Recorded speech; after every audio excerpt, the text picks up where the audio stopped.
Hey everybody, I'm going to do a quick video, a quick how-to video on how to grid your cross-stitch fabric. I know a lot of people on the forum come on and ask how we get the lines on here and how we set it up to where we can use it as a guide to cross-stitch. Some people use it instead of counting. I actually use mine just kind of, I know that if a certain stitch is supposed to hit a line and it doesn't hit the line, then I know that it needs to be picked, or pulled out and redone. And I just use it mainly just as a fail-safe to make sure I'm on the right spot in the chart and that my stitches are lining up where they're supposed to line up. I choose to use a water-soluble pen. They make all kind of pens. There's air-soluble. I think they're like purple. There's pencils. There's different colors of pens. Some people use fishing line and metallics. I stick with a water-soluble pen. I tried a water-soluble pencil and it ended up damaging the fabric, which I also need to add, always test your fabric and your pen. I test each new pen and I tested each piece of fabric before I actually use it. Just mark a little spot up in the corner, that way if it doesn't come off, it doesn't ruin the whole piece of fabric.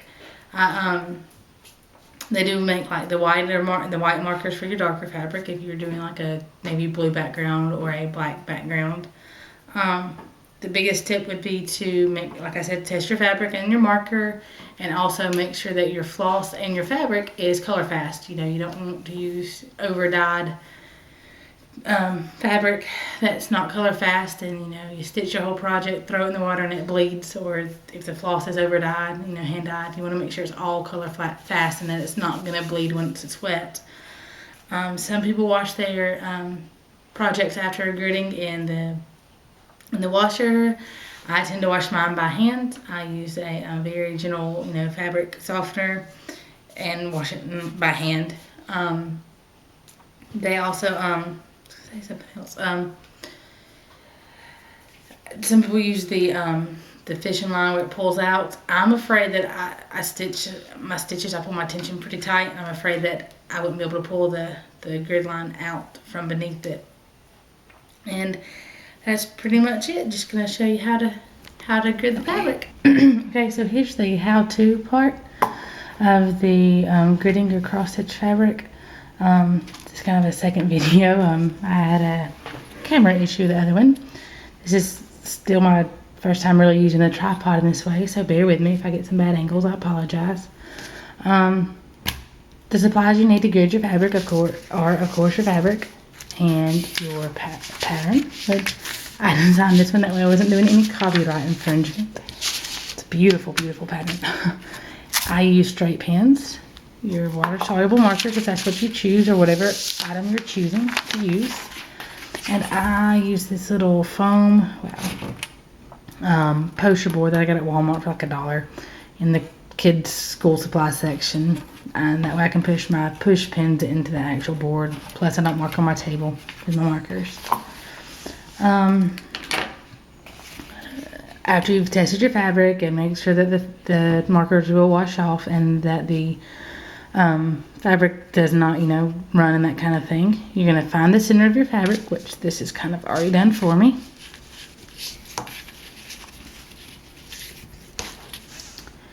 And I just go ahead and take my marker, and I don't know if I'll be able to see that, and mark that center stitch, which is going to be right here. Let me count this right here is my center. That way I know that that's the center piece. And then I'm going to look on my pattern, which I've already found the center stitch here, by using the little arrows on your chart. That's going to be my center stitch.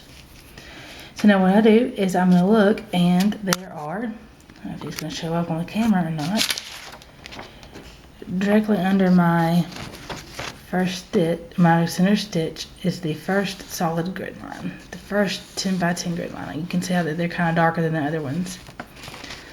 So what I'll do is I will go on my fabric. This is really a bad angle. What if it's easier if I hold it the other way? That's going to show it better.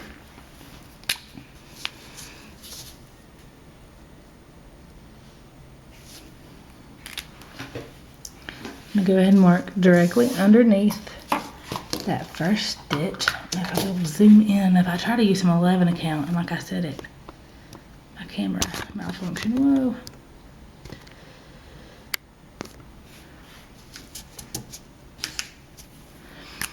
And since I know for sure that's there, it's obvious that that's there, I'm gonna go ahead and mark it.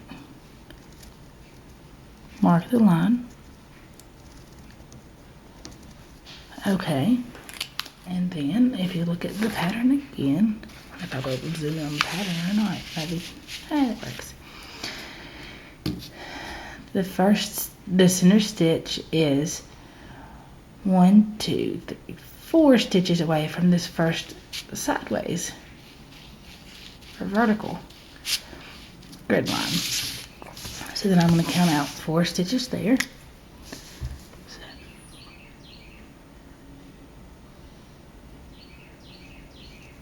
And I'll go ahead and mark that. Generally, I count like 2, at least twice, if not 3 times, but since this is going to be a waste piece of fabric, it doesn't really matter. And what I like to do is I like to go ahead and mark a small spot on my fabric to show that, you know, that which side is up. Because obviously if you mark all your grid lines and you twist it the wrong way, you have the wrong side up, you're going to have the wrong center line and grid mark. So I just put a little mark where I know which side's up. It's just a personal OCD thing for me. Now once I have those there, I just start, it's easy, I just start counting from my first grid line, and I start counting the stitches. So I'm going to count 10 because this is a 10 by 10 graph.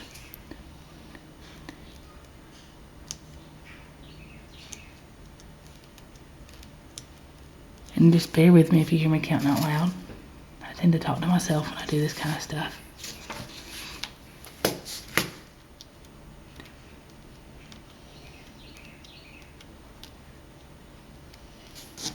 I'm not going to do a whole bunch. There's that first, so I know to go from there.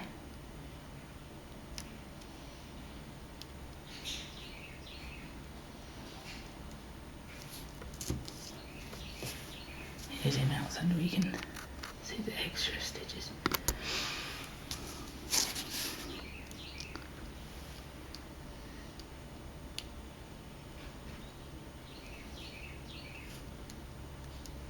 I'm just going to do a few.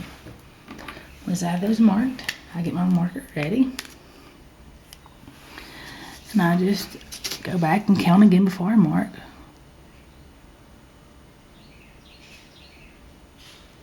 And then mark. And like I said, for purposes of this video, if this is a stitch off, it's not going to matter because I'm not really stitching anything on this. So I'm just going to go ahead and mark the rest of my lines. But generally, I do double count before I mark the line. That way I know for sure that I'm 10 stitches apart. I have gotten one and then realized it was the pin was at 9 instead of 10, and which would have messed up the project. So now I'm ready to turn my fabric. I need to mark the other ones. Those here.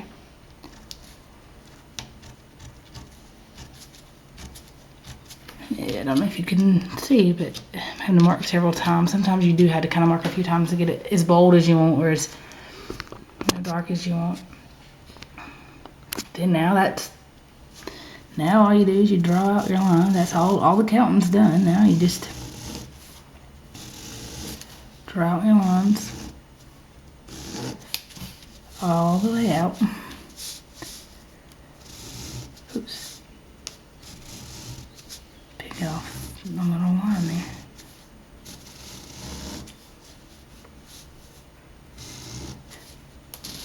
Turn my fabric this way.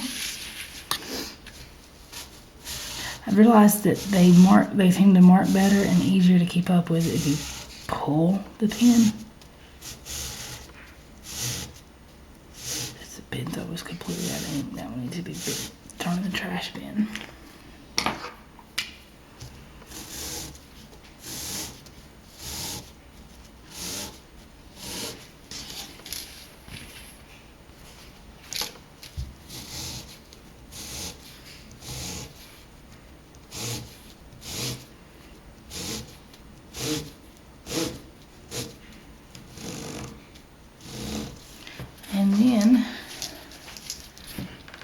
there's your pretty little grid. I don't know if you can see it very well. This one's not very pretty, but there's your grid for your fabric. Now you know that each little square's got 100 stitches, and there's your center piece. You can start at the center if you want to and still work your way out, or you can start in the corner and come in. Once I've done this and gridded, I generally start in the corner and come in, you know, do my rows all the way across. Something else that I found kind of beneficial is what I'll do is I will count out that this is, you know, this is line 0, and this would be line 10. This would be 20 stitches, 30 stitches, 40 stitches. And do the same, you know, this way, that this is 0 stitches, 10 stitches, 20 stitches, 30, and 40. And then I'll also mark my patterns there, you know, or start wherever you want because you've got your stitches counted out that way. That's just a really down and dirty how-to on the gridding. This is my first how-to video. Let me know how horrible it is. If it's horrible, I can always try to make another one.